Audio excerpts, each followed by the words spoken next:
So I keep seeing this TV commercial airing in Los Angeles for a stock IPO for Punch TV Studios, and I don't know if it was on Nat Geo or MSNBC or ESPN, but this commercial jumped out at me because I don't think I've ever seen a TV commercial for a stock offering.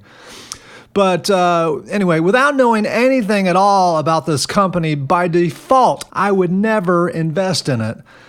For starters, I stopped investing in individual stocks, period, a long time ago, including large cap Fortune 500 stocks. These days, you invest in broad market index funds like SPY or for bonds, BND. And it's well known that microcap companies in general are sold to unsophisticated investors. Sophisticated investors don't touch tiny companies with no revenue. Tiny microcap companies are very high risk. Peter Lynch, highly successful former manager of Fidelity Magellan, has said that he was 0 for 25 when investing in companies with no revenue but a great story. And I personally have at least tracked newsletters that arrived in my mailbox touting microcap stocks, and every single one of them lost a lot of money. The vast majority of them lost 99% of their value. Now, granted, these were pump and dumps, but just for the reason of this being advertised, most IPOs, the media covers them voluntarily if they're promising. Another reason that I avoid little microcap companies in general is that starting a company is a great way for someone to create a high-paying job for oneself at the expense of investors, whether the company is profitable or not. Even if the company is a total failure, you raise a bunch of money, put yourself on salary for a few years until the company just fails. Now, Punch TV Studios specifically, apparently their business plan is to produce movies and TV shows. Here's a quote from Kevin O'Leary from Shark Tank. "The movie business is the worst business I've ever seen in my entire life."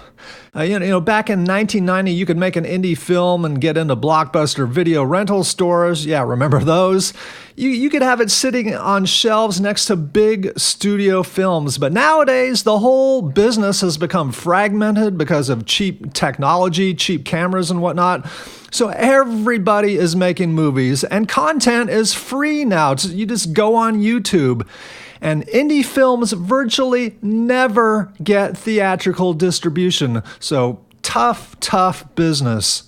But you could say, come on, you're making generalizations. Well, so I did a little research. The first thing that jumped out at me, the CEO is poised to earn a salary of $250,000 per year just to start. What a sweetheart deal.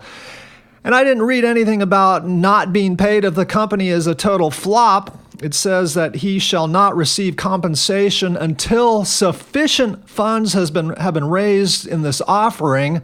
And the question is, what does sufficient mean? Does that mean he doesn't get paid until $50 million is raised, or until at least $250,000 is raised?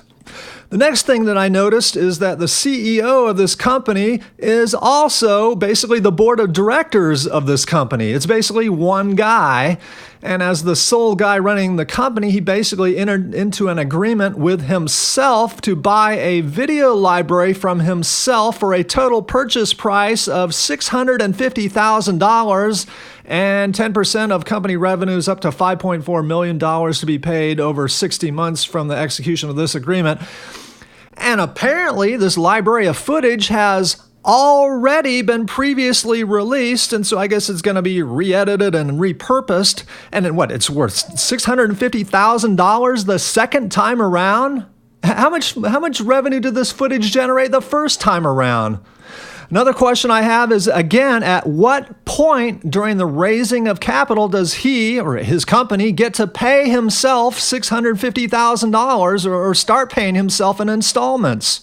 And was there any disinterested third party that assessed the value of this video collection? And if so, was that third party qualified to appraise the collection? And if so, what was the basis of their valuation? To what extent did they review and research the value of this footage?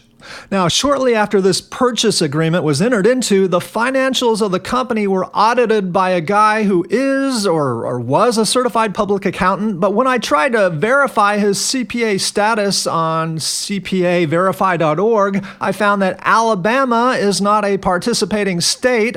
Then I did a search on another site. His name came up empty. Then I stumbled upon this 2007 news article about someone who goes by the same name who was arrested for allegedly sending emailed threats of violence to a TV station and was charged with theft and forgery involving more than $73,000 from a school where he worked as a finance officer. Is this the same guy who audited Punch TV Studios' financials? Is it this guy who signed off on the valuation of that $650,000 video library if it was appraised by someone? I don't know. Then I found this document filed with the SEC stating that an error was made regarding the qualifications of this person. I mean, and why use an accountant way out in Alabama if you're based in Inglewood, California? But the thing is, as an investor, I don't have time to research all this stuff. Why would I go to all this trouble to invest in a startup company that I don't know enough about? But what else? And so what are some of the CEO's qualifications? Well, according to an SEC filing, among other things, it says that he produced and directed more than 200 videos. Well, according to IMDb, if this is the same guy, they only have him credited as producing and directing one episode of a TV show, and he's credited for producing 2 shorts. So what were these other 197 videos? Now, in fairness, IMDb relies on people to volunteer data to enter onto their site, but if he worked on something major, like a major music video, I would hope to find that on their site. What other qualifications? The CEO became the CEO of Urban Network Television Corp., and that was on October 29, 2014. Now, before he became the CEO, this company racked up annual debt of $7.53 million in 2004, then $2.84 million the next year, $6.53 million the next year, until May 1st, 2006, when the company suspended operations indefinitely while searching for funding to continue, which never came. So how much of the $50 million has this company raised in its IPO?